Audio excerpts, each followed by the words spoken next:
దిగ్భ్రాంతికి గురి చేసింది. నన్ను ఆదరిస్తున్న తెలుగు కుటుంబ సభ్యులకు మళ్ళీ చెప్తున్నా, మీ మంగ్లీ ఎలాంటి తప్పు చేయలేదు. ఈ కేసుకు నాకు ఎలాంటి సంబంధమూ లేదు. అబద్ధాన్ని అబద్ధమని చెప్పి ఇంత గొంతు చింపుకొని చెప్తున్నా కూడా నాపై బురద చల్లడము ఆగడమే లేదు.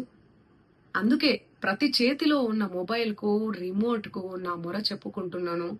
చట్టాన్ని గౌరవించే పౌరురాలిగా బాధితులకు న్యాయం జరిగేందుకు, దర్యాప్తు అధికారులకు సహకరించేందుకు నేను సిద్ధంగా ఉన్నానని మీకు విజ్ఞప్తి చేసుకుంటున్నాను. మంగ్లీ ఎలాంటి తప్పు చేయలేదు, చేయదు కూడా. ఈ మైక్రో ఫైనాన్స్ కేసు చీటింగ్ కంపెనీకి డబ్బులు వసూలు చేసిన వివాదంలో నాకు ఎలాంటి సంబంధం కూడా లేదు.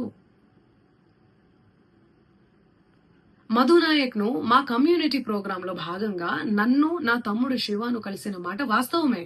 కానీ అతను చేసే వ్యాపార వ్యవహారాలు, అతని వ్యక్తిగత జీవితానికి సంబంధించినటువంటి సమాచారంపై నాకు ఎలాంటి అవగాహన లేదు.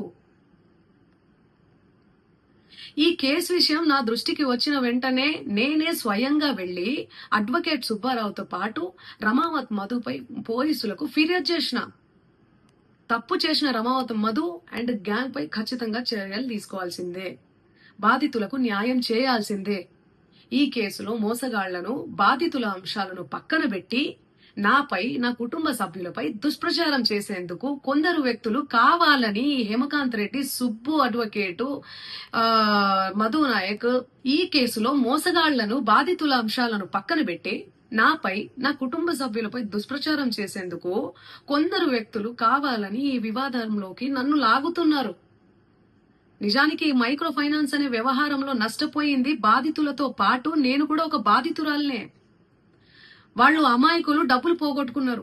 నేను పేరుని నష్టపోయాను. ఈ వివాదం తెరపైకి వచ్చినప్పటి నుండి ప్రతి క్షణం నా కుటుంబ సభ్యులు, నేను చేయని తప్పుకు బద్నామయ్యి మానసిక క్షోభకు గురి అవుతున్నాం.